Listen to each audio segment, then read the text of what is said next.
So yesterday was the Apple event and there were some big announcements and minor upgrades.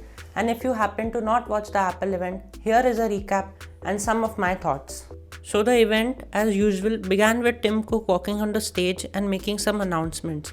He kicked off the show with the announcement of some upcoming Apple TV Plus series like Ted Lasso, Invasion, Foundation and some more. Then came the hardware stuff we all were waiting for. First in line was iPad baseline. And apparently Apple decided to keep the same design and just give it a spec bump. iPad now has the A13 Bionic chip compared from the previous gen's A12 Bionic, a 12MP ultra-wide facing camera with center stage. It also now has a True Tone supported display and will ship with iOS 15. In spite of all these major upgrades, it still comes at the same price of $329, which is nice. Now you may think this all is nice, but what are the big upgrades? That's where the iPad mini comes in. This year, Apple decided to refurbish it and has essentially made it the iPad Air in a small form factor. Like the iPad Air, it has a Touch ID built into the power button, an all-screen design with a total screen area of 5.3 inches, 5G cellular compatibility, 500 nits of screen brightness, and wait for it, a USB-C port. But it doesn't end there. The iPad mini also has a 12MP rear-facing camera with 4K recording and an ultra-wide front-facing camera with center stage support. Now with the flat design comes Apple Pencil 2 support, and the iPad still starts at $499. And what surprises me the most is that it has the same A15 Bionic chip that is put into the iPhone, giving it iPhone level performance, which is awesome. And to sum up all this, Apple came up with the environmental slide as usual. Now iPad is made of 100% recycled aluminum, which now sets a benchmark for other companies to reach. Next was the Apple Watch Series 7 with a very minor upgrade. The watch now has a larger screen with 40% thinner bezels, which allows 20% more screen area than Series 6. The always-on Retina display is 70% brighter and the display curves slightly over the edges. Also, the corners are more rounded and the Apple Watch gets dust resistance with IP6X certification. Now the watch has 33% faster charging as claimed by Apple. It will take only 45 minutes to go from 0 to 80% charge. Apple has also added some new workouts to the watch like Pilates and Tai Chi. And yes, there is also fall detection during cycling now. The watch comes in 5 new colors and still starts at $399. So that was it for the watch. Pretty minor upgrades, but definitely some improvements. So next up was the iPhone 13, the one we had been waiting for throughout the event.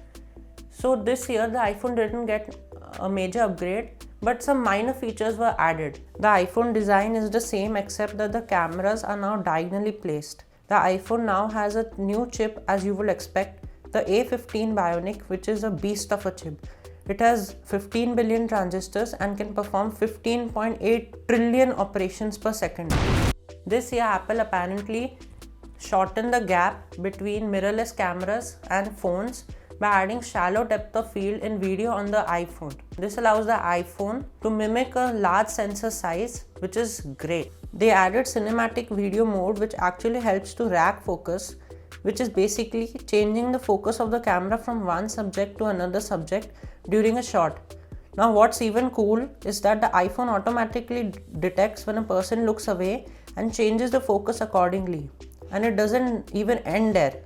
You can change all this even after filming the entire shot in case you focus the wrong person. This is because the iPhone stores depth information of the entire scene, and that allows for such creative work and rack focusing. That's so cool. Talking of the camera, both the Mini and the 13 now have a larger sensor with sensor shift stabilization, the one we had last year seen in iPhone 12 Pro. The screen is now XDR display with 800 nits of brightness. For HDR content like photos and videos, the peak brightness is higher at 1200 nits. And finally, after 2 years, Apple has decided to shrink the notch by just 20%. Also, the iPhone now comes in new colors: pink, blue, midnight and starlight. Apple has also bumped the battery life of the Mini by 1.5 hours and the 13 by 2.5 hours respectively. The 13 mini starts at $699 and the 13 starts at $799. Now talking of the iPhone 13 Pro and the Pro Max. They have the same guts as the 13 and the 13 mini, but with a few differences. Let me explain. The iPhone 13 Pro and the Pro Max have 200 nits XDR display with 20Hz ProMotion display. You heard that right, 120Hz on an iPhone. They have a 6x optical zoom compared to the 4x on the 12 Pro and a new macro mode which uses the ultra wide camera. They both can shoot 4K ProRes video at 30 frames per second, but there's a caveat. 4K at 30 FPS in ProRes is only available in phones with a storage of more than 128 gigs. Otherwise, you're just stuck at 1080p. The 13 Pro and 13 Pro Max both have a bumped battery life of 1.5 hours and 2.5 hours respectively and start at the same price of $999 and $1099. Also this year, the iPhones have a starting storage of 128 gigs and the Pros can go all the way up to 1 TB. So that's it. That's the event in a nutshell. So will you be buying the iPhone 13? Type it in the comments down below. And it's actually interesting that Apple chose the number 13 because quite a lot of people think 13 is an unlucky number. So bye.